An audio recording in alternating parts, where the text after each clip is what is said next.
Nous prions avant de lire les Écritures afin que celles-ci deviennent pour nous paroles de vie.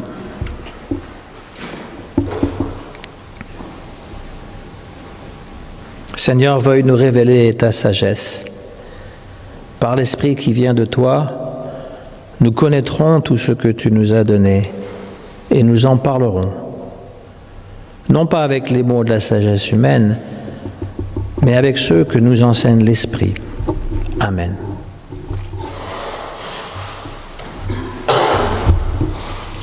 Aujourd'hui, donc, c'est le dimanche des Rameaux, mais l'évangile qui nous est proposé, c'est Marc 14, c'est la Sainte Seine, à partir de verset 17 jusqu'à 38.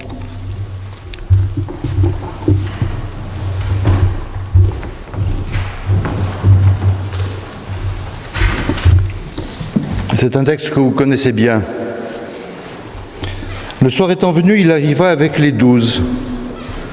Pendant qu'ils étaient à table et qu'ils mangeaient, Jésus dit : « Je vous le dis en vérité, l'un de vous qui mange avec moi me livrera. » Ils commencèrent à s'attrister et à lui dire l'un après l'autre : « Est-ce moi ?» Il leur répondit : « C'est l'un des 12 qui met avec moi la main dans le plat. Le Fils de l'homme s'en va selon ce qui est écrit de lui, mais malheur à l'homme par qui le Fils de l'homme est livré. Mieux vaudrait pour cet homme qu'il ne fût pas né. » Pendant qu'ils mangeaient, Jésus prit du pain et, après avoir rendu grâce, il le rompit et le leur donna en disant : « Prenez, ceci est mon corps. » Il prit ensuite une coupe et après avoir rendu grâce, il la leur donna et ils en burent tous. Il leur dit : « Ceci est mon sang, le sang de l'Alliance, qui est répandu pour plusieurs. Je vous le dis en vérité, je ne boirai plus jamais du fruit de la vigne jusqu'au jour où je le boirai nouveau dans le royaume de Dieu. » Après avoir chanté les cantiques, ils se rendirent à la montagne des Oliviers. Jésus leur dit : « Vous serez tous scandalisés, car il est écrit : je frapperai le berger et les brebis seront dispersées.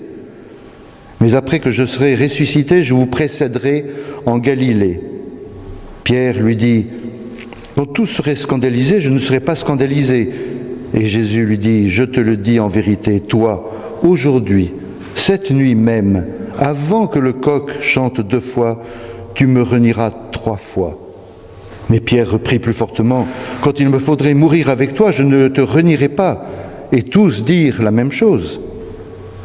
Ils allèrent ensuite dans un lieu appelé Gethsémane, et Jésus dit à ses disciples : « Asseyez-vous ici pendant que je prierai. » Il prit avec lui Pierre, Jacques et Jean, et il commença à éprouver de la frayeur et des angoisses. Il leur dit : « Mon âme est triste jusqu'à la mort.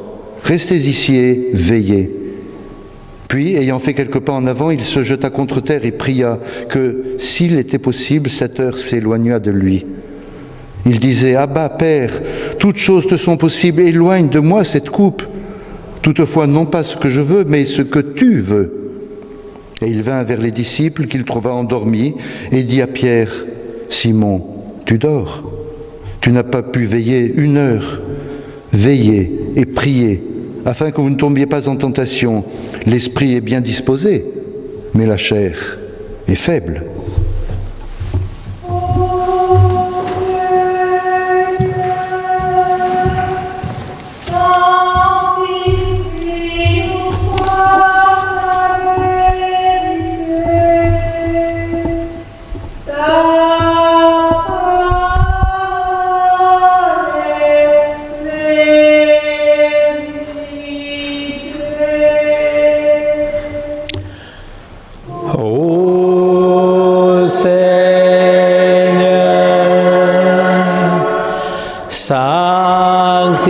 Sanctifie-nous par ta vérité.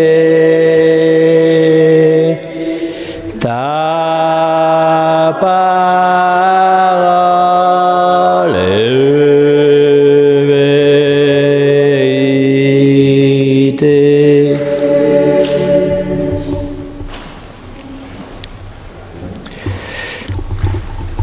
Alors Jésus, lorsqu'il rentre à Jérusalem, assis sur un âne.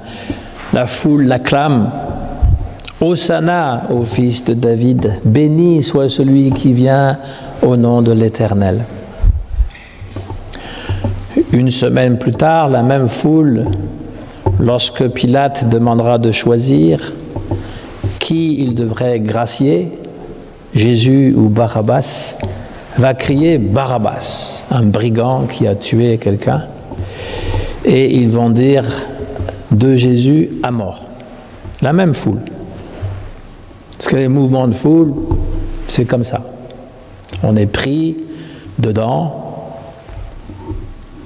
Supposons qu'on fasse foule et qu'on ait un slogan « à bas les patates frites », ben vous aurez plein de gens qui vont se joindre à nous pour crier le même slogan, sans savoir finalement ce qu'ils disent. D'ailleurs, c'est assez rigolo parce qu'il y a quelques années, il y avait une manifestation, il paraît qu'il y en a une dizaine par semaine à Paris.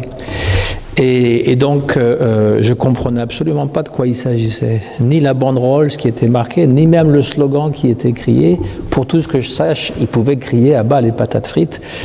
Ça avait l'air de marcher. Enfin, ça avait l'air de les rendre heureux aussi, d'être là à faire une manifestation. Alors, le texte que nous venons de lire, lui parle justement de la semaine d'après. En fait, c'est durant la semaine.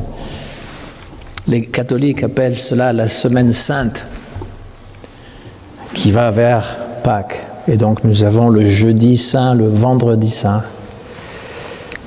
Et il a toujours été une coutume, ici à Charenton, de faire un culte pour le vendredi saint. Mais je ne pense pas qu'on le fera. Ou alors on peut le faire, mais par Zoom, c'est une autre possibilité. Comment dire, puisqu'il y a quelques personnes qui peuvent se brancher sur le Zoom. Mais parce que, bon, je ne pense pas qu'il y aura vraiment beaucoup de monde. Déjà, le dimanche, c'est difficile, alors en semaine. Mais toujours est-il que ce sont les textes que nous lisons, justement. Hein. Il y a le jeudi saint où il y a la Sainte Seine, et le vendredi saint où Jésus est arrêté, mis en croix. Jésus sait qu'il sera trahi. D'abord, il y a Judas. C'est pas tellement un nom qu'on aime porter, ça, Judas. En tout cas, chez les chrétiens, c'est pas un prénom qu'on donne, parce que c'est associé toujours à la traîtrise. Eh oui. Et d'ailleurs, Judas, je veux dire, ça veut dire juif. Les Judéens, c'est ceux qui descendent de Judas, mais pas ce Judas-là, c'est le Judas qui est le fils de Jacob. Et donc, malheureusement, les chrétiens ont véhiculé un petit peu cette haine du juif en l'accusant d'avoir tué Jésus. Mais c'est vraiment ridicule d'accuser tous les juifs, n'est-ce pas? C'est comme si on accusait tous les Allemands d'avoir fait les horreurs qu'on sait, n'est-ce pas? Donc, Judas va le trahir. On ne sait pas pourquoi. Vraiment, on ne sait pas pourquoi. Parce que 30 pièces d'argent, ce n'est pas vraiment une fortune, n'est-ce pas? Et donc, pourquoi? Mais il le trahit. Et Pierre, qui est beaucoup plus proche de Jésus, lui aussi va le renier. Et il est tout à fait, certain qu'il ne le reniera jamais, qu'il va toujours aller avec Jésus. Et Jésus lui dit, avant que le coq chante 2 fois, tu m'auras renié 3 fois. Et puis Jésus dit d'ailleurs, avant de dire ça à Pierre, vous serez tous scandalisés. Alors, le mot grec scandale, en fait, ça veut dire trébucher, ça veut dire tomber. Le scandalon, c'est une petite pierre qui est sur la route et on bute dessus et on tombe. Donc, vous tomberez tous, mais moi, je ne tomberai pas. Quand tous tomberaient à terre, je ne tomberai pas. Mais il a été dit, je frapperai le berger et les brebis seront dispersées. Lorsque le berger n'est plus là, les brebis n'ont plus de guide, et donc elles seront dispersées, et c'est ce qui s'est passé. le jour de Pâques, en fait, un peu après Pâques, en fait, avec la croix, il n'y avait personne. Il n'y a que l'évangile de Jean qui dit qu'il y avait le disciple bien-aimé et la mère de Jésus, mais dans les autres évangiles, il est bien marqué que les soldats romains empêchaient la foule d'approcher. Et donc, il n'y avait personne. Et ce sont des femmes, le matin, qui sont venues vers la sépulture, et d'ailleurs pour recueillir aussi le corps de Jésus. Et donc, Jésus sait qu'il sera mis à mort. Il dit aussi que quand je serai ressuscité, je vous précéderai en Galilée. Il sait aussi qu'il va traverser cela. La plupart des êtres humains, s'ils savaient qu'ils devaient être exposés à ce genre de situation, d'être accusés injustement, mis à mort et être abandonnés de tous, éprouveraient une immense douleur, une grande révolte aussi intérieure contre telle injustice. C'est la réaction spontanée de l'être humain, se rebeller, demander à Dieu d'intervenir. D'autres vont même prendre les armes pour se venger eux-mêmes. Mais Jésus, même si plus tard on le voit au jardin des Oliviers, éprouve de l'angoisse, il accepte son destin. Pour l'instant, il va célébrer ce qu'on appelle la scène, avec les paroles qu'on a l'habitude de dire. Prenez, ceci est mon corps. Ensuite, il prend la coupe, prenez, ceci est mon sang, le sang de l'alliance, répandu pour la multitude.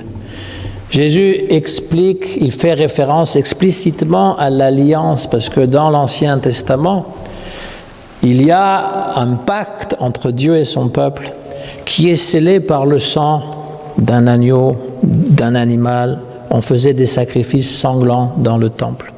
C'est une époque où la plupart des religions offraient des sacrifices sanglants. Il y en a qui offraient même des êtres humains, mais dans la Bible c'est interdit. On le voit avec le sacrifice que Abraham était prêt à offrir de son propre fils, que Dieu a arrêté son bras. Il ne voulait pas ce genre de sacrifice, mais les sacrifices sanglants existaient. Ce n'est pas la seule religion, il y a plusieurs endroits dans le monde, des religions qui sont sanglantes. Aujourd'hui, c'est plus rare quand même, il existe encore des scènes de vaudou où on égorge un poulet et puis on se répand le sang partout. Ou en Inde, des adorateurs de la déesse Kali, et donc dans le temple c'est une vraie boucherie, mais en général, les sacrifices sanglants ont été remplacés par les prières dans la synagogue, dans les temples, dans les églises. Les musulmans, il y a l'Aïd, mais c'est chez eux, ils égorgent un mouton. Mais ça c'est autre chose. Disons que il y a une lecture sacrificielle de la mort de Jésus où il s'identifie un petit peu,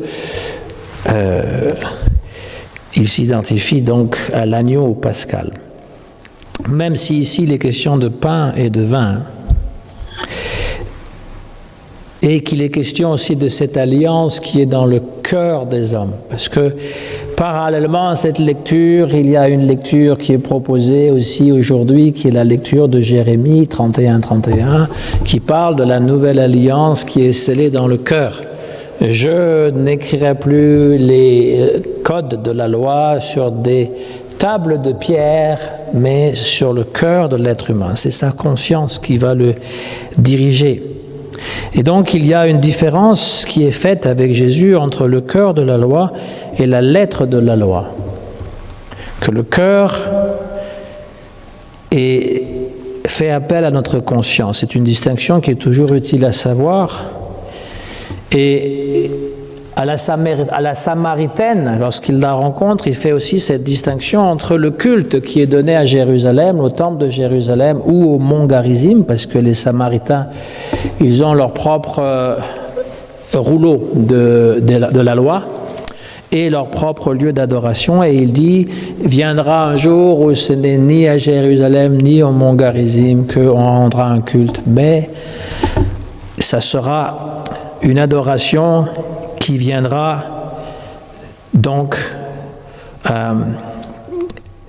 en vérité, en esprit et en vérité. Et donc le vrai temple, il n'est pas un lieu physique, c'est un lieu spirituel.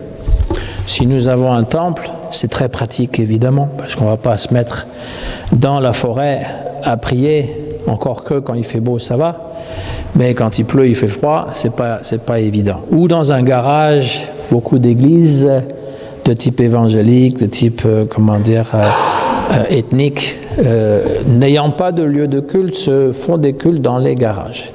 Normalement, la loi l'interdit, mais bon, ils n'ont pas de lieu et ils le font. Donc c'est très pratique. Mais c'est surtout l'esprit et la vérité qui est important. Ça ne veut pas dire, je ne veux pas au temple, puisque moi je vénère dans mon lit, en esprit et en vérité.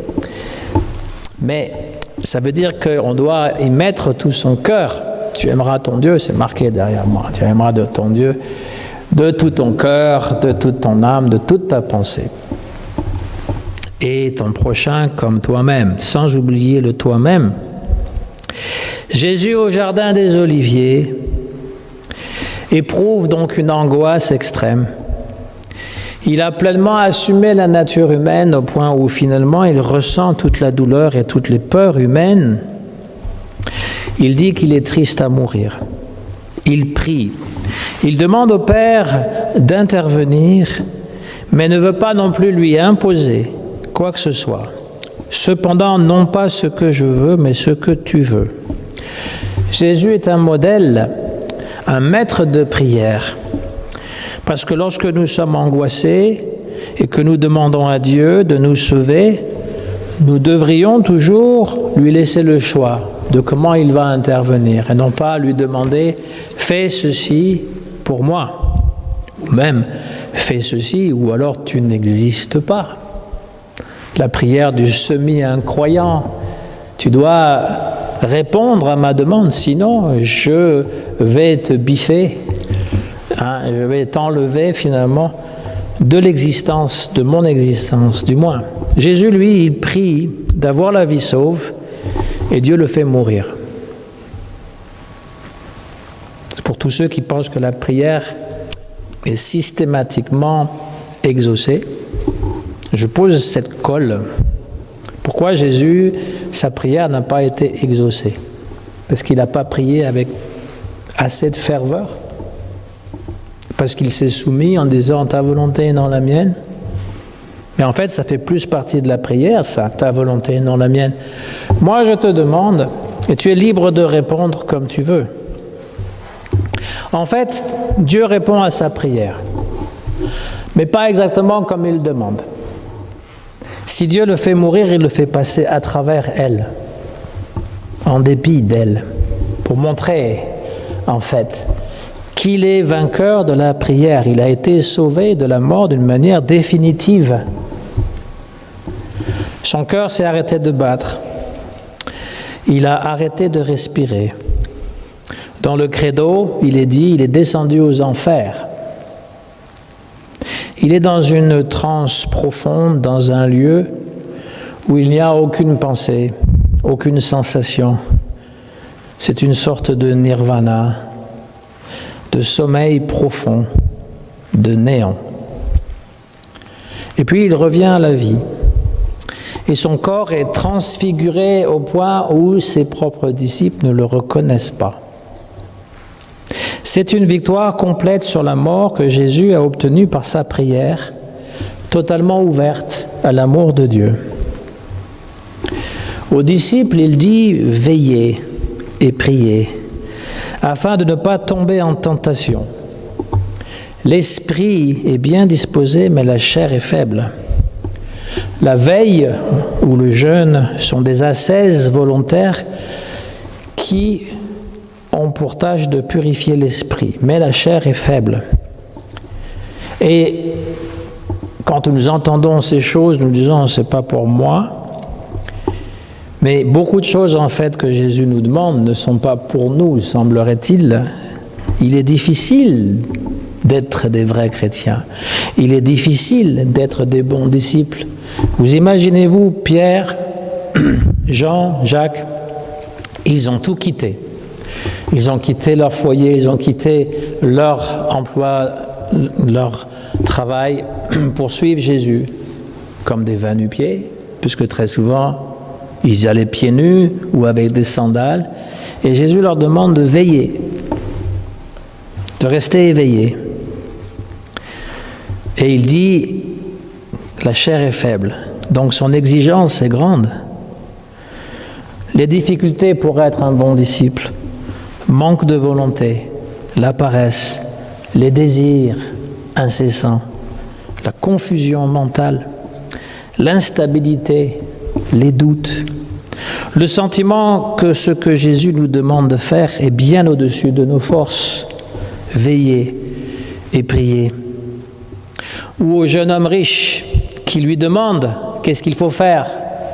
Et Jésus lui pose la question, qu'est-ce que tu fais déjà? Il lui répond, il lui dit en fait, toute la loi et les prophètes qui se résument à aimer le Dieu, aimer son prochain, et lui dit, je fais déjà ça. Et Jésus lui dit, c'est très bien, maintenant vends tous tes biens et suis-moi. Et il ne peut pas. Il ne peut pas, c'est au-dessus de ses forces. Et puis ailleurs, Jésus dit à ses disciples, si quelqu'un veut venir à ma suite, qu'il renonce à lui-même, qu'il prenne sa croix et qu'il me suive. L'appel à suivre le Christ est ici en rapport avec l'annonce des souffrances de Jésus. Jésus est le Christ rejeté dans la souffrance. Le fait d'être rejeté enlève à la souffrance toute dignité et tout honneur. Ce n'est pas juste qu'il souffre, mais il est rejeté. Il s'agit d'une souffrance sans honneur. Souffrir et être rejeté, voilà l'expression qui résume la croix. Mourir sur la croix signifie qu'on souffre dans la solitude, qu'on est rejeté par tout le monde et traité comme un criminel. Et la communion avec le Christ, elle n'est pas seulement à travers la Sainte Seine, elle est aussi par la croix. C'est-à-dire que qui veut me suivre, dit Jésus, qu'il prenne sa croix et me suivre. Ce n'est pas ce que Pierre dit en reniant le Christ, je ne connais pas cet homme. Mais d'être prêt à le suivre malgré les difficultés. Il ne s'agit pas en fait des vicissitudes de la vie. Parfois on pense que Jésus dit accepte les difficultés de la vie et sois un peu stoïque, on va dire. Mais il s'agit d'une souffrance qui est liée à Jésus lui-même. C'est-à-dire que servir Jésus est parfois une souffrance. Mais il s'agit d'une souffrance qui est aussi un bonheur parce qu'on est en communion avec Jésus. Vous voulez annoncer l'Évangile et vous êtes rejeté, méprisé, abandonné par les gens qui auraient pu vous soutenir. C'est ce qu'on retrouve d'ailleurs dans les plaintes du psalmiste, dans les psaumes. C'est un signe essentiel de la souffrance de la croix. Et donc, plus nous sommes attachés à Jésus, plus nous sommes en communion avec cette souffrance. Chez les catholiques, encore une fois, ils ont des saints qui ont les stigmates. Je ne sais pas exactement la validité ou l'importance de ces stigmates, mais ils s'identifient finalement à Jésus. Mais si vous n'aimez pas la souffrance, comme moi je n'aime pas la souffrance, parce que je ne suis pas en train de prêcher le martyre, évidemment, et on doit comprendre que lorsque Jésus dit « il faut renoncer à vous-même et porter la croix », ça veut dire renoncer à notre ego. Renoncer aux petites personnes que je suis, qui se croient si importantes dans le monde. Renoncer d'avoir toujours raison. Accepter finalement que les choses autour de soi ne sont pas toujours comme on veut, que même Dieu ou Jésus répond à nos prières d'une façon qui n'est pas toujours celle que nous aurions voulu. Et l'accepter. Les disciples les plus proches, Pierre a été crucifié, la tête en bas. Étienne a été lapidé. Paul et Jacques ont été exécutés, décapités. Jean est le seul qui a été épargné, mais il a été exilé à Patmos. Et puis il y a eu tous ces martyrs de la foi, donc il y a eu une époque où être chrétien c'était dangereux. Encore dans le monde, beaucoup d'endroits, en Chine c'est les chrétiens, l'église souterraine qui se cache, anonyme, mais beaucoup d'endroits où l'islam prédomine, les chrétiens sont persécutés. En France, on n'a pas cette persécution, mais on ne peut pas dire qu'on peut très ouvertement dire à tout le monde qu'on est chrétien, parce que ce n'est pas tout le monde qui apprécie. Et si on veut vraiment servir le Christ, on va faire face à une résistance. Et puis, à part la mort de cet ego, d'accepter de ne pas toujours avoir raison quand on sait qu'on a raison, qu'on a toujours raison, mais c'est un peu ça l'ego, hein. D'accepter qu'on n'a pas toujours raison, même si on pense avoir raison. C'est aussi l'initiation chrétienne. Le baptême est le signe de la mort du vieil homme et la naissance de l'être nouveau. C'est la résurrection, qui en fait veut dire se réveiller. Le verbe grec égyro, se réveiller, se lever. Il y a des actes que Jésus pose pour ressusciter, ramener à la vie. Il y a 3 personnes, en tout cas. Il y a une jeune fille, la fille de Jairus, Talitha koumé, avec une parole, il lui dit « Jeune fille, lève-toi ». Il y a le fils de la veuve de Naïn, il est déjà sur la civière, il le touche, il se réveille. Et puis il y a Lazare. Et cette parole qu'il dit à Marthe, « Celui qui croit en moi vivra quand bien même il serait mort ». C'est ce verset sur lequel j'ai prêché hier pour un enterrement. Imaginez-vous, vous êtes mort et vous êtes sauvé. Vous vivrez même mort. Voilà ce que Jésus dit. Et puis dans les autres gestes, comme par exemple le paralytique, à qui il dit « Lève-toi et marche », c'est un symbole de la résurrection. Mais aussi les lépreux qui sont guéris, les aveugles qui peuvent voir, les prostituées qui rentrent dans le droit chemin. C'est une résurrection pour chacun d'entre eux, pour montrer qu'ils sont à nouveau des êtres humains dans la société dignes de l'être. Et donc ce message de la résurrection traverse tous les évangiles.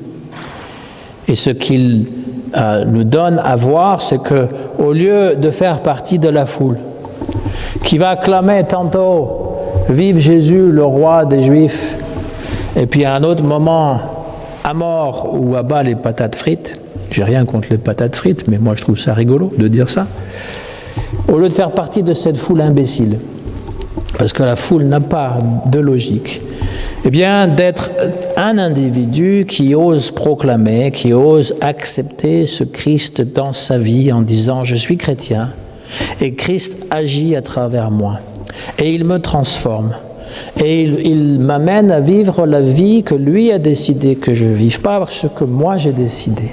C'est ça, être disciple du Christ, c'est ça, être chrétien. Et d'accompagner Jésus lorsqu'il rentre à Jérusalem. Ils ne s'attendaient pas à ce qu'il finisse sur la croix, évidemment. Pour eux, c'était un échec complet. D'accepter l'inacceptable. Mais que ça ne s'arrête pas à cet échec. Il y a quelque chose qui continue. Parce que la croix, elle sera toujours vide. Et le tombeau, il est vide. On n'a aucune preuve de la résurrection de Jésus, sinon que le tombeau est vide. Et après les apparitions auprès de ceux qui l'ont connu. Mais la croix, le symbole de la torture, de la mise à mort, elle est vide. Il n'y a pas Jésus dessus. Il est ressuscité. Au nom du Christ. Amen.